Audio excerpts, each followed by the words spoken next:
Chers amis, bonjour, on se retrouve pour les passions d'un Hébreu.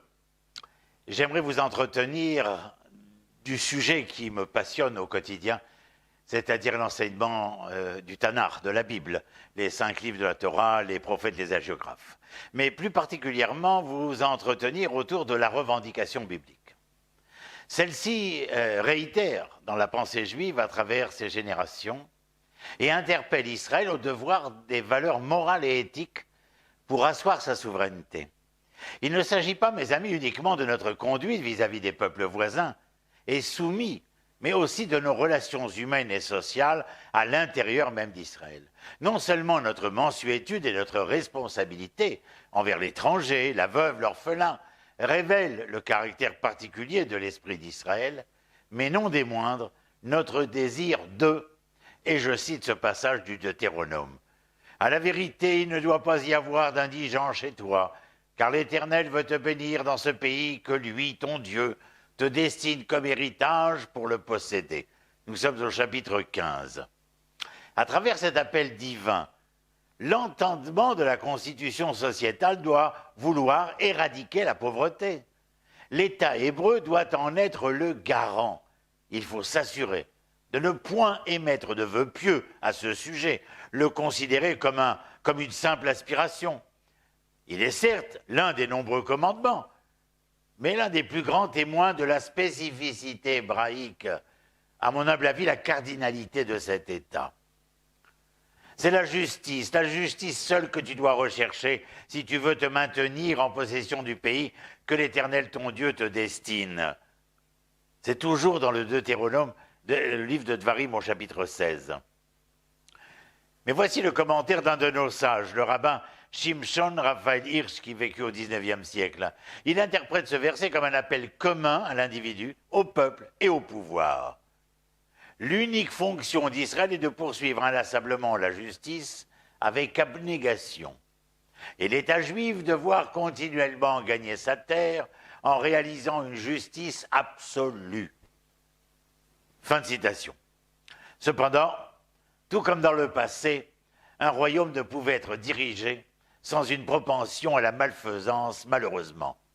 Ainsi était-il impensable à leurs yeux toute préoccupation de justice sociale et économique.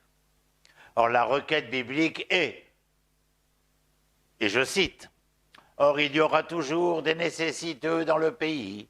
C'est pourquoi je te fais cette recommandation. Ouvre ta main à ton frère, au pauvre nécessiteux qui sera dans ton pays. » Nous sommes dans Dvarim, chapitre 15. Les crimes commis par la société israélienne à l'époque royale et du Temple, l'injustice, la corruption, la perversité, l'obscénité, condamnèrent sans appel l'État hébreu. La population survivante fut déportée, exilée aux confins, sa souveraineté, son indépendance lamentablement dévoyée et perdue. Sommet dramatique de son histoire et tragique pour beaucoup. Des profondeurs des terres étrangères, sous des cieux inhospitaliers, aux lueurs de l'obscur, ils commencèrent à rêver aux jours heureux, nos exilés, aux lendemains enchanteurs, au temps d'un possible autre royaume d'Israël où l'identité morale de l'être hébreu deviendrait le fer de lance. L'éventualité d'une existence viable au long cours pour cet État sera intimement liée à sa capacité de mettre en œuvre les valeurs nationales intrinsèques au formulaire divin et inclut dans sa dimension du temps et de l'espace ces valeurs morales. Il s'agit d'une position radicale. Contrairement à toutes les nations, ce peuple accepta l'alliance et prononça ses vœux. S'il ne respectait pas le contrat, c'est-à-dire les valeurs hébraïques le concernant, mais aussi sa vocation universelle, il perdrait tout droit à la propriété souveraine. Ou bien une nation restaurée au sein d'un peuple sage sur une terre cultivée, ou bien la désolation totale. Entendez cultiver, bien sûr, au sens propre et figuré. À défaut de moyens pour réaliser son histoire idéale, le judaïsme exilique se consacra au rigorisme de l'enseignement religieux et moral, à la maintenance de son monde. Il se manifesta en construisant ses communautés en îlots de grâce, de piété et de justice au milieu des royaumes que j'appellerai ensanglantés. Mais la Shoah survint au milieu du XXe siècle et frappa la population juive européenne de plein fouet, annihilant tout rêve chimérique d'un pouvoir devenir physique et identitaire en diaspora. Dans la célèbre comédie musicale « Un violon sur le toit », les habitants d'Anatevka demandent à leur rabbin, après que leur village fut détruit lors d'un énième pogrom, « Qu'allons-nous devenir ?» Et que répond le rabbin ? « Nous attendrons le Messie ailleurs. » Alors la communauté se met en route vers un autre havre de paix pour une autre nuit. Cette réponse rabbinique emblématique a soutenu les Juifs, certes, pendant 2000 ans. Cependant, après Auschwitz, un grand nombre n'acceptait plus le déterminisme de l'exil. Depuis l'asservissement en Égypte, l'existence du peuple hébreu fut confrontée aux cruelles réalités de la haine et du meurtre gratuit, de l'oppression et de l'abus des peuples de toutes les manières possibles et inimaginables. Mais au fil du temps et des ans, des Juifs se souvinrent d'eux-mêmes et commencèrent à affirmer de plus en plus souvent « Si nous avons pu triompher de Pharaon, nous triompherons de tous également. » La modernité a tout d'abord ouvert des possibilités technologiques pour l'extermination totale des Juifs. Cette réalité inédite, ajoutée à l'indifférence du monde, alors, et encore toujours, lors de la solution finale, furent parmi les facteurs qui propagèrent l'idée du retour auprès de populations dénudées, maudites, pour mieux les conduire enfin vers l'option sioniste.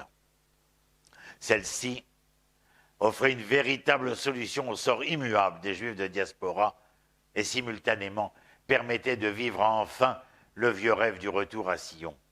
C'était bien sûr, et dès le début, ne pas vouloir nécessairement se questionner sur l'ensemble des problèmes inhérents à une future nouvelle souveraineté juive sur cette terre.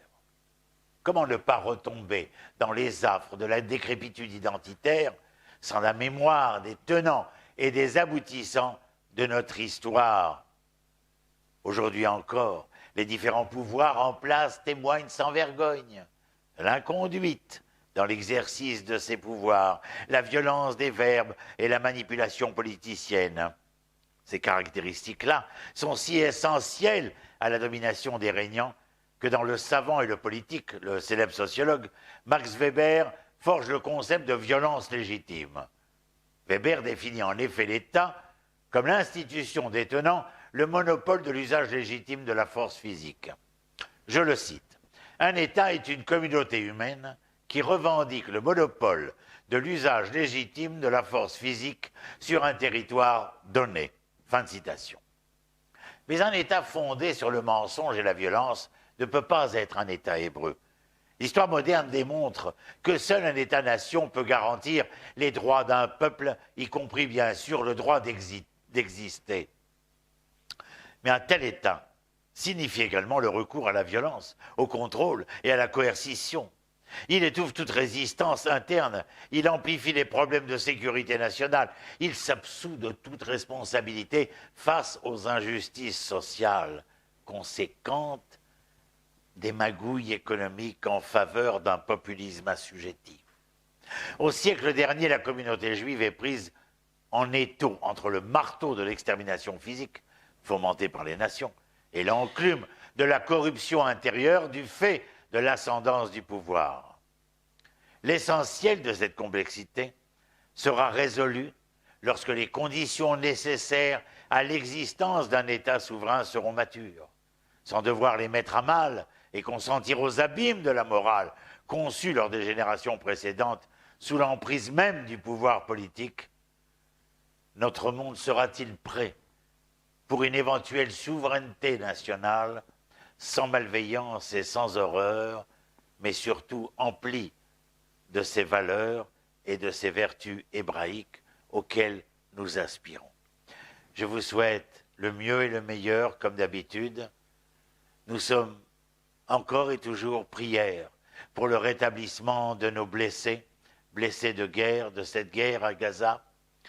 Et nous sommes bien entendu dans le souvenir et non dans l'oubli de tous ces hommes qui sont tombés au combat pour le devenir d'Israël et la possibilité de continuer à être envers et contre tous les aléas de l'histoire ce que nous sommes, des Juifs qui, grâce à Israël, auront la chance de redevenir ces Hébreux-là.